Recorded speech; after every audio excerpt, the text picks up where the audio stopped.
Welcome, everybody, back to another episode of Beyond the Testimony. I'm your host, Matt McGuire, along with the co-host, Brother Brady Hancock. Hey. And Brother Caleb Estes. Hello. We're glad to have you guys with us on another episode of Beyond the Testimony, where we live to help you tell your story. How you guys doing? Doing good. Doing great. Good. Doing good here. Anybody got any good news here lately? Yeah, I'm getting my first house. All right. Get your first house close to here? I can't give that information away, but yeah, it's pretty close to here, but it's about 15 minutes from where I'm at currently. So you're not moving away and leaving the podcast? I'm not going to Tennessee. I'm staying close, you know. Yeah. Brother Caleb, anything with you? Yeah, doing good. Got garden planted and things are starting to sprout through. Some green beans, cucumbers. Yeah. Tomatoes finally broke through the dirt this morning. So, and I think we have got our first potato sprout as well. So, just doing our best and having fun with the boys. And I think my wife might be more excited about this garden than I have. She's never done one before, but she's enjoying it right now. So, yeah. We're doing good. Good. Shelby and I started a garden as well, and it has been interesting at least. So Shelby's been a part of gardens. I've been a part of gardens, but I've never done one by myself. And it is. I will say it'll be interesting. It's fun, but we kind of got a later start, so. We actually were trying to look for, we had seeds that Caleb gave us and was trying to plant and stuff, but tomato plants, I was afraid they wouldn't come through from things that I've been told. So went to look for some that are already started, and got my grandma a few, and then tried to find some and couldn't find any, so we ended up going to a place in Miamisburg, and they had some that were already, they already had tomatoes coming off of them. Oh, wow. So they've done it for a little bit. Yeah. So I put them in the ground, and some of them are brown, look like they're Starting dying. to give up a little. Keep watering them in some sunlight. They might turn themselves around. Yeah. I'm afraid of two of them probably going, but hopefully they'll turn around. But yeah, we got tomatoes. We in the process of that, we end up getting bell peppers, cucumbers. We got the half runner green beans the seeds you gave us, and waiting for those to pop up. But I'm excited to see how that goes. We also got, I don't know if did you get watermelon? We didn't do watermelon. We don't have a big enough space right now. Okay. We're kind of starting out. She's never done one before, so by the looks of it, by next year I'll be planting more stuff because she's been enjoying it. So I'll have to extend it a little. But yeah, we also got watermelon to add in ours, but I really don't know how big. I'm sure we probably don't have enough room, but it will make it work. But yeah, I'm sure that our garden will probably be a little bit bigger next year too. yeah. So, but it's fun to do. It's been fun. Definitely funner than I would have thought. But the kids are enjoying it. We get them out there too. So that's the fun part about it. You do as family. With gardens, you can always use it for your kids to teach them a little Bible too. Oh, yeah. Seeds being planted, keep them watered, they'll grow through, and, there's times where you got to go out there and you got to pick the weeds out, and that's kind of how, salvation happens. Seeds get planted in somebody's life, and, Right. you keep inviting somebody to church, and you keep inviting them, you try to water that seed every chance you get, and eventually, hopefully, it'll break through the hardness of the ground, and when it does and it finds its way to the light, it'll start to grow. And not that there's things that won't pop up in life, but God has a way of putting his finger down in people's hearts, and he's good to us that way, to where those Yeah. weeds that try to pop up from the past or things that try to get in the way of God, he gives us the ability to just pluck them up completely by the roots and move on and grow closer to him, and he's good that way. So Right. we've been trying to do that a little bit with our boys. I make them go weed the garden. I try not to make Michaela do it. I've got 3 able-bodied boys at home, Yeah. and they're outside a lot anyway, so make them try to pluck up some of the weeds while they're out there. Right. And we got chickens too. The chickens are going to be going outside soon. The coop's almost finished, so a whole lot of life to be taken care of, and hopefully, we can use that to teach our children some Bible lessons and keep God in the mix of it. And you can never go wrong with keeping God in the mix of your life. So No turkeys, right? no turkeys. We took the turkeys back. Yeah, you even learn life lessons through there too. You teach Yeah. them where food comes from. Yeah, Food isn't just at the store. You gotta Right. you gotta raise it. You gotta do it all. Growing up out where we grew up out in the country, my best friend, growing up, they owned a pheasant farm. So we'd go out there and we'd work on the farm and do things like that. And you really learn, even from an early age, that, food isn't just from the store. And you take your boys hunting, we go hunting, we do all sorts of stuff like that.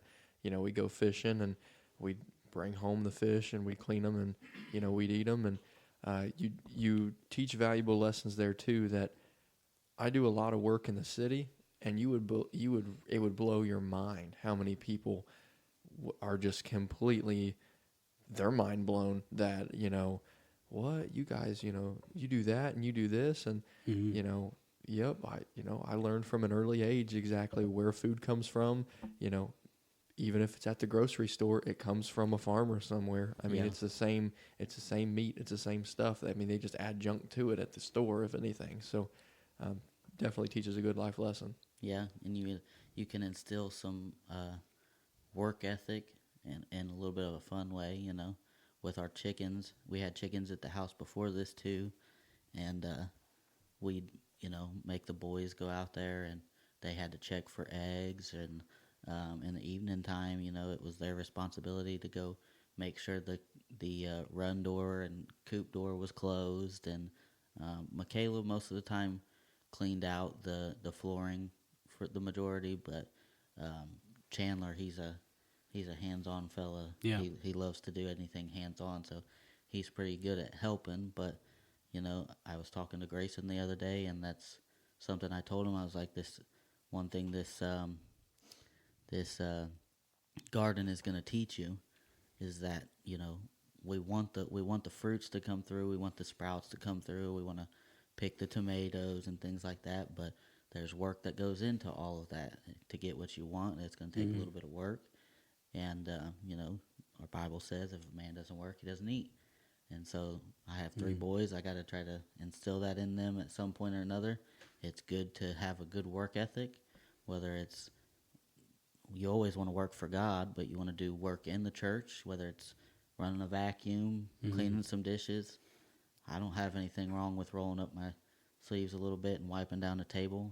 It's God's house, and we need to take care of it, and a good work ethic is part of that. So there's always good things that can come from those little things you do in your home, to Right. little ways you can teach your kids things, and slip a little Bible verse in there for them, and things like that. So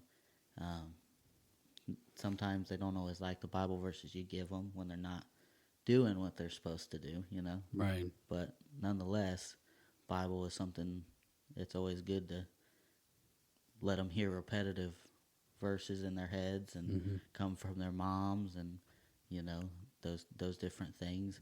One that my mom used a lot growing up was when it came to praying and reading our Bibles at home and doing those things. I always would see her in the morning. She'd have a cup of coffee, or she'd sit in a recliner on the corner of the couch, or she'd have her Bible open and she'd read it early in the mornings and things. And she was one that always let us know that the Bible says, study to show thyself approved. and that's kind of stuck with me growing up. Yeah. You know, try to learn new things the best you can, and with your own abilities, pray about it, and but by all means, keep Bible in your life all the time, because Right. that's where we find God's goodnesses, His promises, and it's a key part of life, and it's kind of like Brother Brady was mentioning.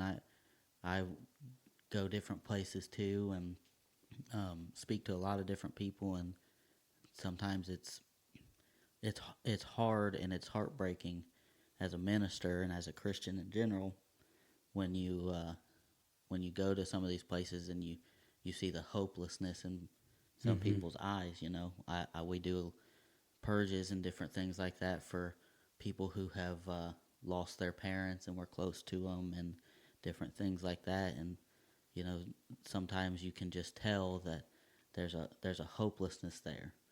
Yeah. They don't always see the tomorrow, and that's one of God's great promises, is the Right. hope of tomorrow, the hope of eternity, and He's just good to us in that way. And it can be a sad world that we live in sometimes, but that's why we're called to be the light in the darkness as the church. So I'm just glad to be able to do my little part to hopefully bring somebody into the fold, get somebody saved, and that's the best work I think you can do for the kingdom, Right. is to get somebody saved. So That's one thing I've based my ministry off of was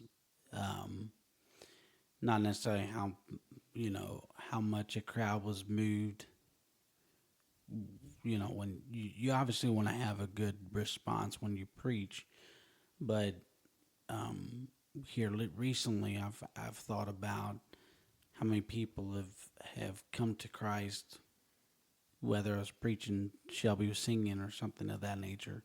And the number one goal for us all, the best thing we could do, is not get the church up shouting, jumping up down, which is great. I love all that.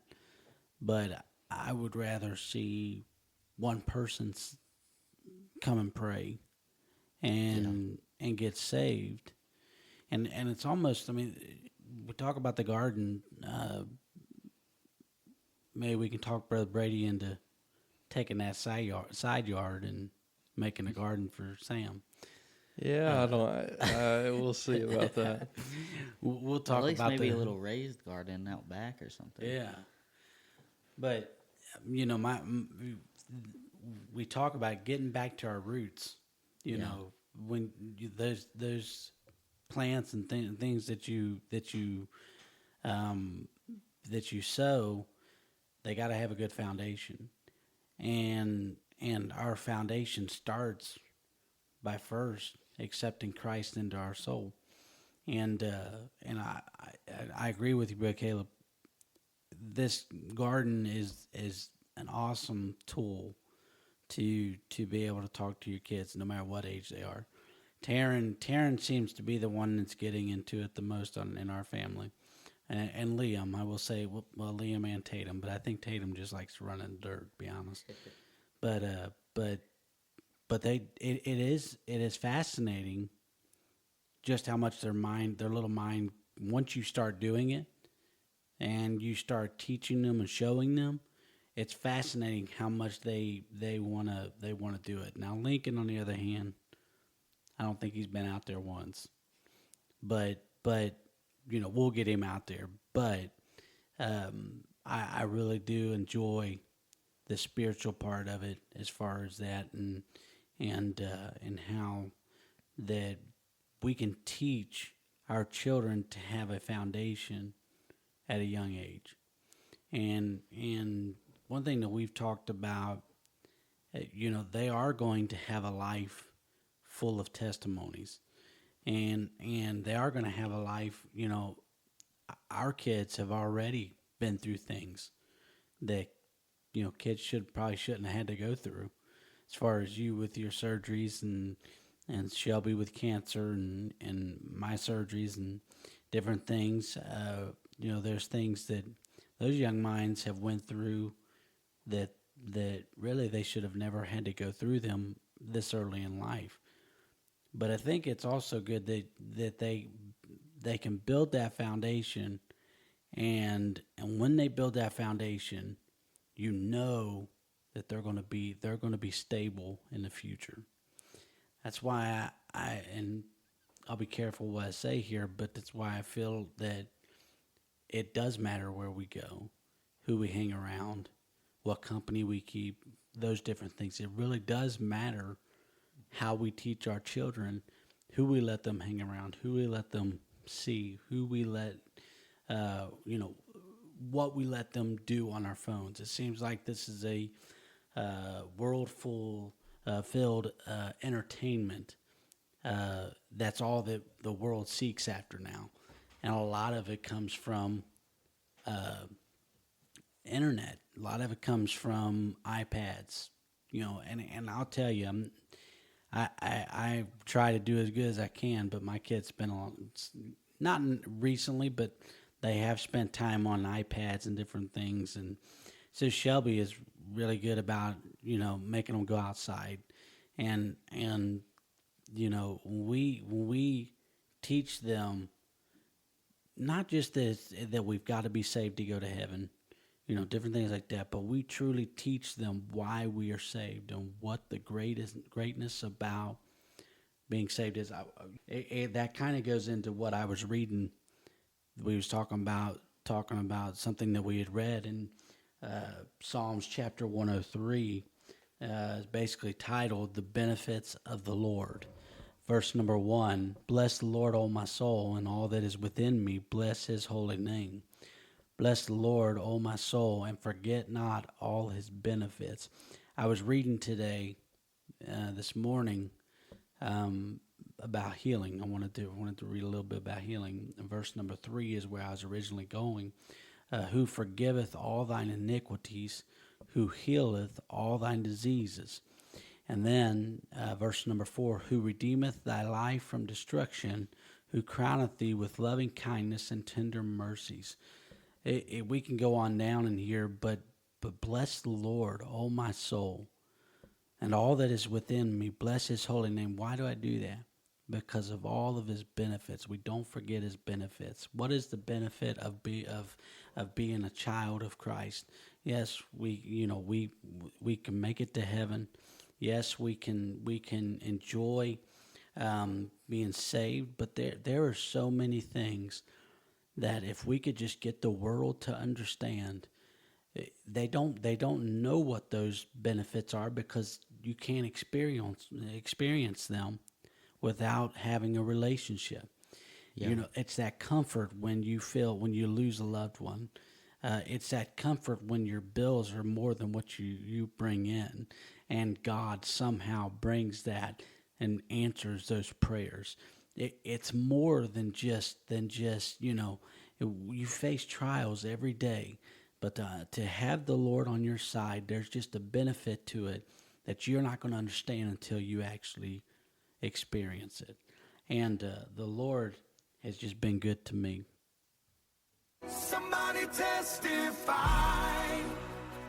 Yeah, and talking about that kind of brings me to what I wanted to kind of talk about today on the Testify segment. So, like Brother Matt was saying, sometimes we get in places where, you don't understand where you are, or you don't understand the plan that God has. And really, until you've been there, until you've been by grace, until you've been met by His love and His mercy, you wouldn't understand exactly what we're talking about. So all of those that have been and are listening, you understand that, just like Brother Matt was saying, sometimes it doesn't look like the bills are going to be paid. Sometimes it doesn't look like the situation's going to work out, and we look and we almost ask, like, hey, what is going to happen? Or we ask God, we still have faith and we're still praying, but we're asking God, kind of, if I can just put it this way, where are you? We get into a place in our own flesh where we almost ask God, though we know He's everywhere, He's always here, He's never moved from the throne, but at times we get so bogged down in what we're going through that it's almost like we just kind of sit back and say, well, God hasn't heard my prayers. He doesn't know where I'm at. Even if I pray all night and all day, my prayers aren't going past the ceiling. And we almost get to a place where we can wonder, what is God doing right now? What is his plan? Does he have a plan? Does he even hear me or see me? And we were in a situation like that here recently where supposed to be closing on our first home. We had gone through all the processing and everything, and we get down to a certain point to where they tell you, what your payments are going to be on the house. And when they did, it was kind of a shock. We didn't expect the number to be as high as it was. We're just starting out. We've just been married a little over a year and a month. Mm-hmm. So we have just kind of started out. I just got a new job not even a year ago. So it's a lot going on all at one time. And we just really didn't know what we were going to do. What had happened was we had gone through the process, gone through everything, and then they told us at the very end, well, it was 2 weeks, 3 weeks out till closing, and they said, well, something came up in our system, and you're going to need an extra $1,300 at closing, and there's nothing we can do about it. If you want the house, this is what you're going to have to do. And we had prayed about it and felt the okay from God to move on with the house. So, being in a place where you're going to need over $1,000 right away, it's a scary place, so Yeah. let alone knowing that our payments are going to be kind of cutting it close anyway. So we had prayed about it and we had fasted about it. And for a couple weeks there, getting closer to that end date, we were still fasting and praying with no answer. I mean, if I could just put it like this, it was like the heavens were shut and there was nothing we could do to get a hold of God. And we would pray, we would fast, we would seek, and it felt like nothing was coming to pass.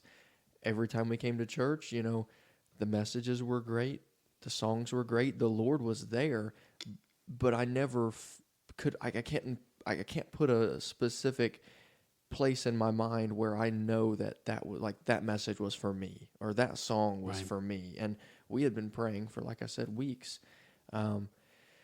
We had gone through, and it was one of two things. It was, Lord, if you want us to continue with what we believe you've told us to do, you're gonna have to make a way for us because we just can't do it. So we kept praying and kept going in that direction, and out of nowhere, my one check that I had gotten from work was a little more than I had thought that I deserved. It was a little more than I thought that I was going to get. I was like, that's great. That's awesome. My next week's paycheck was even better than what I had thought from last week. Mm-hmm. I get on my bank statement. I'm looking through. We had the extra $1,300 in there. I didn't think we weren't supposed to, but we had that extra money in there from bills that insurance. They had called us and said, hey, you qualified for this certain thing. I just want to let you know you don't owe us car insurance this month. So that was money right there that we had saved with car insurance. My checks came out more than I thought they would or what they should have. To where at the very end of the day, we had $20 extra in our bank account of that $1,300 that we needed. That's not all, though. That's just the beginning of how God has blessed us, and I'll kind of wrap the rest of this up because it's a lot. But towards the end of that, we were still praying because we still needed, we were satisfied with what God had done for us, but we had still needed Him to move on our financial place where we are. We were praying, and that Tuesday, we had just got done. I just got done talking to her about it that Tuesday morning. That night, we were driving to your house, Matt. We were driving to your house, and I got a call from my boss. And anyone knows, I was off work. I'd been off work for hours.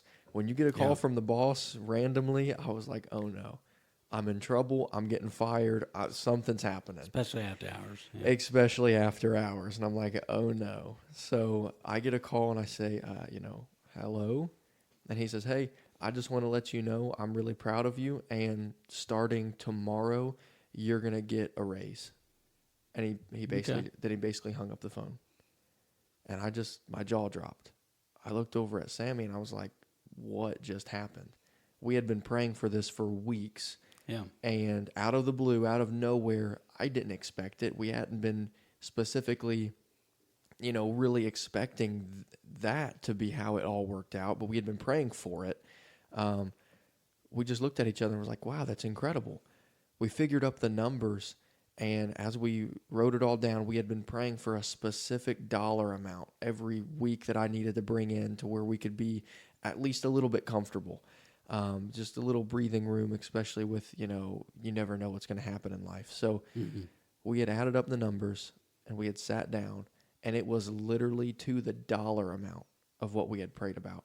And he threw out a random number. It wasn't just you get a $2 raise, or like you're getting a, normal percentage. It was just a random number that he threw out and said, this is going to be your raise starting tomorrow, and hung up the phone. To a T, that's exactly what we prayed for. That's what we had prayed about.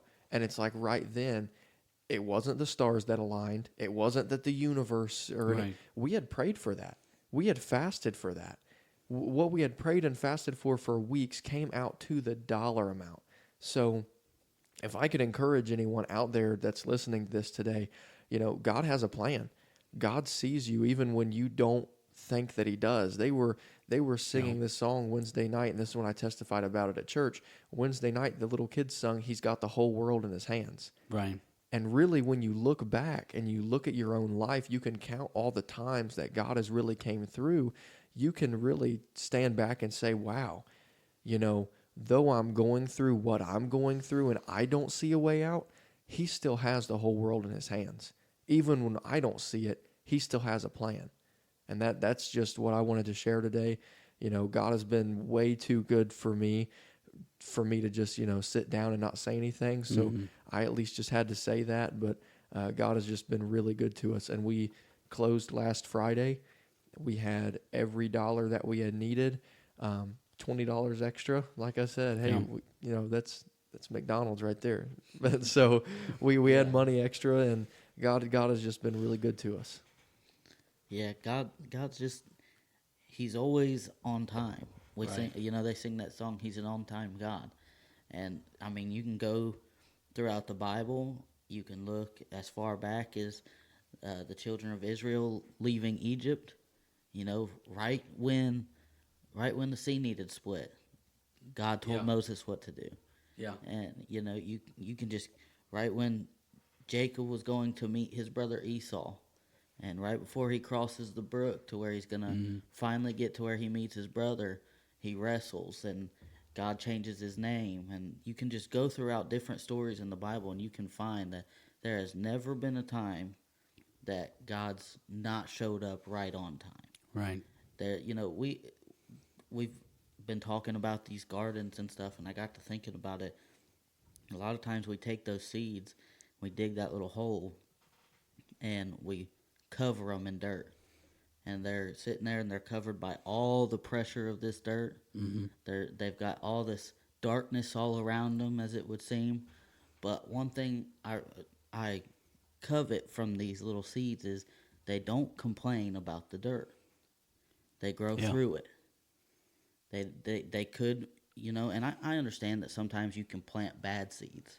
But if you take all those times where the pressure has seemed on, and they use what's in the dirt to grow towards the light.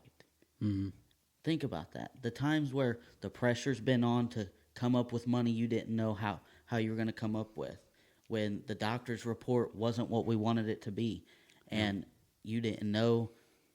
When it came to me, in all reality, financial was a big thing for me. Because I had a house payment, I had car payments, I had a family to take care of, I needed to put food on the table, and my whole world kind of just, it felt like, came into this crashing down onto this one situation now, and it was like I didn't know what was going to happen. I was surrounded by that darkness. But, in those hard times, I was able to, I had more time off work. I was able to pray a little more. I had time, I couldn't do certain things, so I had time to read a little more. And all the while I was in that dirt, as it would seem, and I was covered up by all of this pressure of that was around me, what I learned in the dirt has helped me once I finally got my breakthrough. Once I finally got the good news that me and Sammy were going to be able to do this surgery, and it was a blessing for me. And I'm sure, I mean, it's been a blessing for her in ways too. But it was the answer that I needed. And it was like my sprout had finally broke through the top of the dirt, and I saw the sun shine on my situation again. I saw God's light reaching down onto me.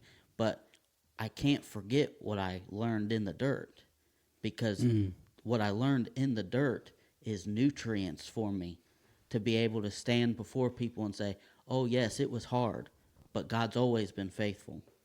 God's always kept me. God's always helped me. You know, I had some of the greatest blessings in my life. There was times where, and you know, it probably seems normal to people in a way to do this, but there was ways that people walked up to me, and, you know, we didn't have money to go out to eat on at that time and things like that. And, you know, I didn't say nothing to nobody. I didn't, you know, maybe some of my family kind of understood the situation because they're there and they're a part of it. But just, you know, random people walk up and say, you know, I feel like God told me to give this to you. Yeah. And it'd be a little bit of money, and then somebody asked us to go eat some dinner with them, and we were able to pay for it. And, you know, God does those little things. And the faithfulness and the nutrients that we get in that dirt is the foundation that you were talking about. That's where our roots lay. Our roots lay in those promises that God has given us, that he's been faithful to, that we've seen him do time and time again, and that even when it wasn't always easy to see. And that's where we set our foundation to fully grow towards him, to really grow up and become close to God and reach towards him, because that's what those little sprouts do when they come up and they break through the dirt. They don't just break through the dirt and stay there, but they continue to grow up towards the sun. Any flower that you plant, if you put it in a windowsill, a lot of times people will notice, oh, well, my plant is trying to grow towards the window. It's growing towards the sun. Right. It's where the light's coming from. And that's how it is in our life. We learn things in the dirt, and once we finally get that breakthrough, we can't forget what we were rooted in the dirt, because that's what's going to continue to help us grow in towards his light. Oh, it's good serving God. Yeah. It's a good thing. It's a blessing to have that hope and that assurity that when I don't know what tomorrow's end may be, God's always faithful to his word and to his promises, and he'll never put more on us than we can bear. Right. He'll never leave us nor forsake us. That's the whole point that you get to people when they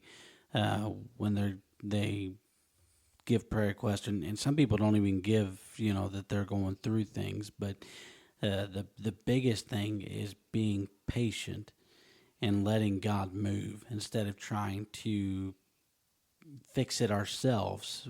As humans, we are so worried about fixing it and taking care of it ourselves. We think, you know, this ought to go that way and that ought to go this way, and you know, God, that's what God wants it to do. You know, God wants it to go this way. And really, if we just were patient and we let God help us grow, then we'll get where he wants us to go. I was thinking, as you were talking, you know, once we sprout up and get through that dirt, that initial layer, and then we start to grow, we've got to worry about certain things such as the frost. Yeah. I worked at a cemetery one time, and flowers were blooming and everything, and there was a light frost. It wasn't just like a mist of frost, but there were icicles and stuff, and a few days. And at the cemetery where I worked, you go up. There's two levels. There was an upper level and a lower level, and when you got on the upper level, it's Valley View Cemetery in Xenia, Ohio. When you go on the upper level, You go around a curve there, and we had some rose bushes that were planted there.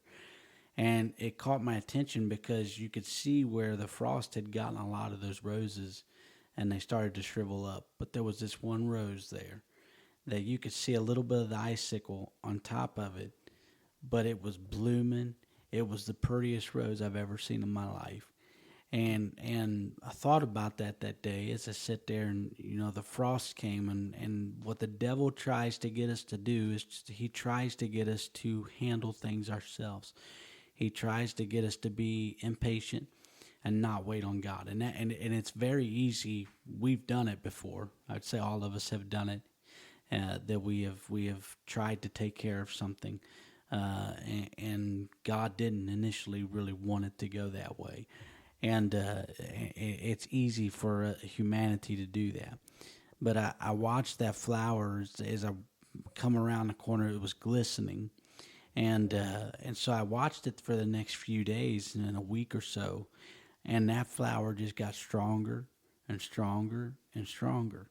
While the other ones faded, it withstood the frost, and it withstood those things. It grew, it sprouted out, and then it became this beautiful flower, and then it just the flower itself, it had the nutrients it needed to outlast it. And to all of us, God's benefits are great, to where that if we're just patient, and it may not work out, things may not work out, but the will of God, being in the will of God and letting God lead you is better than any amount of money in this world.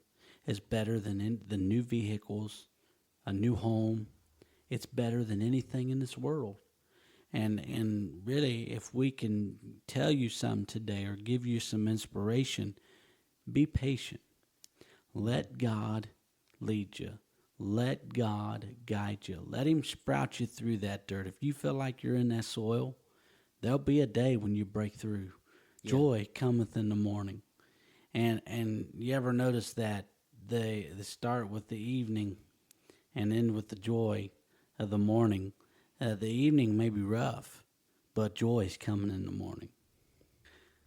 Well, thank you for joining us today on this episode of Beyond the Testimony. We are truly grateful you took the time to listen and to be a part of this community.